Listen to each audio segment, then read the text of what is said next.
El Señor esté con ustedes. Evangelio de nuestro Señor Jesucristo según San Juan. Gloria a ti, Señor.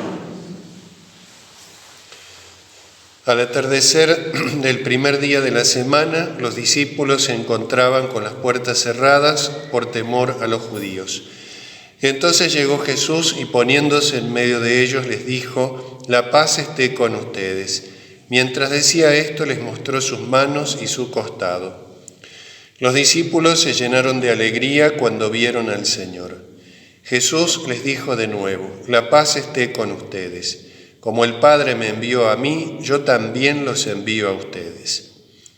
Al decirles esto, sopló sobre ellos y añadió: «Reciban al Espíritu Santo. Los pecados serán perdonados a los que ustedes se los perdonen, y serán retenidos a los que ustedes se los retengan». Palabra del Señor. Gloria a ti, Señor Jesús.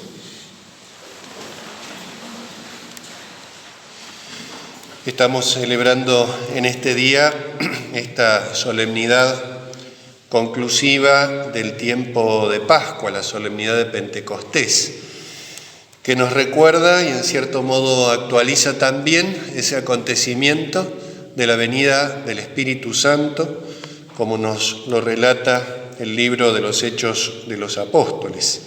Esa manifestación prodigiosa, visible, audible, admirable del Espíritu Santo que hace que los discípulos puedan predicar el Evangelio, anuncien la salvación y que sean entendidos por todas las naciones y lenguas. Ese gran milagro de Pentecostés. Asistieron personas de regiones y de lenguas muy distintas y sin embargo todos escuchaban el mismo mensaje, todos entendían lo que los discípulos enseñaban. Y este es un signo de la Iglesia.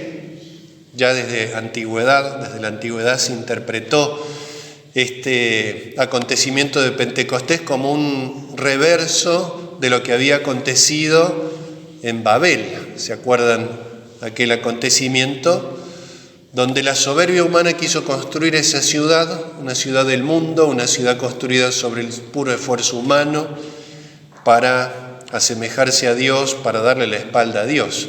Aquella ciudad, aquella torre de Babel, donde se confundieron las lenguas, todos dejaron de entenderse, nos relata el libro del Génesis.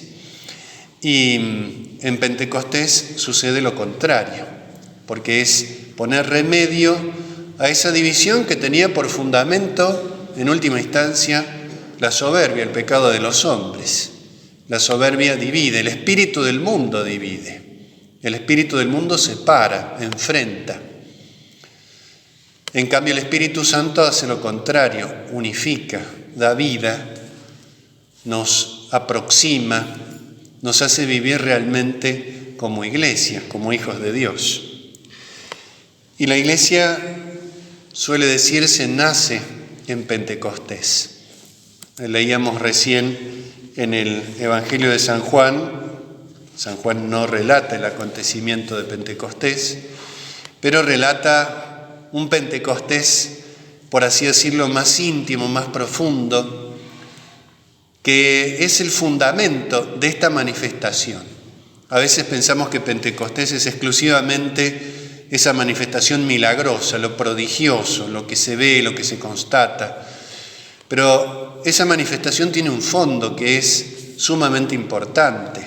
Y ese fondo de Pentecostés, ese fundamento de por qué la Iglesia a partir de Pentecostés nace y predica el Evangelio de la manera que lo hace, y como decía desde antiguo, también se interpretaba que la Iglesia habla todas las lenguas, aunque cada uno de nosotros hable su propio lenguaje, su propio idioma, formamos parte de la Iglesia y la Iglesia habla todas las lenguas. Bueno, el fundamento de ese acontecimiento está expresado de manera particular en este Pentecostés tan íntimo del Evangelio de San Juan, que tiene lugar el primer día de la semana, el día de la resurrección. Nos dice, los discípulos se encontraban con las puertas cerradas por temor a los judíos. Este temor era el temor a la muerte, en definitiva. Jesucristo había padecido, había sido condenado y había padecido la muerte por instigación de los fariseos y condenado por el tribunal religioso de Israel, el Sanedrín. Recordamos lo que le había pasado a Pedro, que había prometido seguir a Jesucristo hasta la pasión y a la muerte, hasta la cárcel, hasta la prisión, hasta el sacrificio, y sin embargo niega a Jesucristo.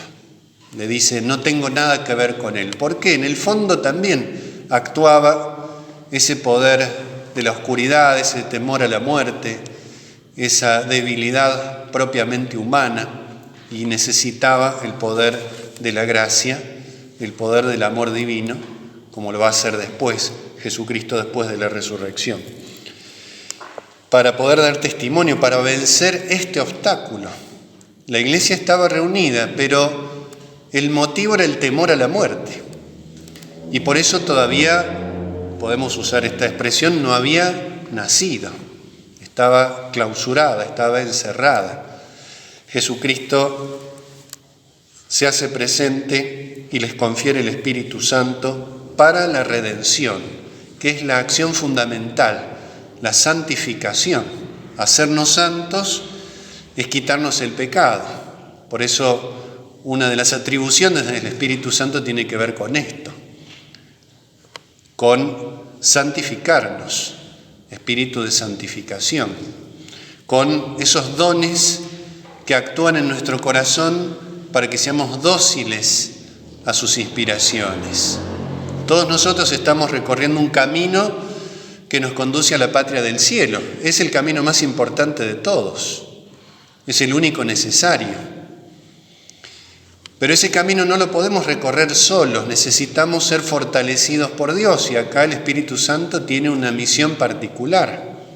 Pensemos, por ejemplo, el don de fortaleza, que tiene muchas dimensiones en nuestra vida, o de sabiduría, o de ciencia, todos los dones del Espíritu Santo, que en definitiva lo que hacen cada uno con su nota particular es concedernos docilidad a la acción de Dios. Porque si no somos dóciles a la acción de Dios, nos perdemos en ese camino, no podemos recorrerlo, nos desviamos, nos dispersamos, así como le había pasado a aquellos hombres soberbios en la ciudad de Babel. En el fondo se dispersan a causa de la soberbia. Y el Espíritu Santo nos da esa docilidad para vivir de manera acorde a la voluntad de Dios, para que podamos alcanzar el fin para el cual todos nosotros hemos sido creados. Esto es lo fundamental de Pentecostés. Esa victoria de la Iglesia sobre el poder de la muerte, esa victoria de la Iglesia sobre el poder del pecado, a partir de la cual anuncia el Evangelio al mundo entero, a todas las naciones, a todos los pueblos, hasta el fin de la historia. Es una victoria de la Iglesia Pentecostés. Y si bien es cierto que a partir de allí vence este obstáculo que impedía la evangelización, también a partir de allí la Iglesia comienza a sufrir la persecución, la agresión, el destrato, el menosprecio. Los mártires comienzan a derramar su sangre. La Iglesia comienza a sufrir y comienza a morir también. La Iglesia no es insensible, comienza a ser sacrificada. ¿Por qué? Porque Jesucristo fue sacrificado. Pero la muerte y el sacrificio no detuvieron la redención. Recuerden también que Pedro le había dicho a Jesús en un momento, cuando Jesús anuncia la pasión, le dice Pedro, lejos de ti sufrir semejante cosa. Pedro, con buena voluntad, por supuesto, pero todavía sin entender y sin aceptar lo que realmente significaba la redención, pretende obstaculizarla. Esto es lo que a lo que Pentecostés pone remedio también. La Iglesia es sacrificada, es perseguida, porque Jesucristo lo fue. Pero así como Jesucristo venció, la Iglesia también. Jesús lo había anunciado claramente, que el mundo nos odia, el mundo malo, el mundo que se opone a Dios nos odia, nos desprecia, nos persigue, porque hizo lo mismo con Jesucristo. Y entonces Pentecostés tiene este sentido de una vitalidad plena de la Iglesia, porque es ahora plenamente dócil a la acción de Dios. Y entonces, cuando la Iglesia es sacrificada, da vida. Y como también los antiguos decían con respecto a los cristianos, la sangre de los mártires es semilla de nuevos cristianos. El libro de los Hechos de los Apóstoles nos va a narrar, después de este acontecimiento, en torno a este acontecimiento, nos va a narrar también la persecución. A partir de ese momento la Iglesia es dispersada con una persecución muy cruenta, muy cruel, muy violenta, y entonces la Iglesia se dispersa. Pero se dispersa de una manera distinta a esa dispersión causada por la soberbia en Babel. Dice que los cristianos, cuando eran perseguidos, se dispersaban, pero a cada lugar donde iban daban testimonio de su fe.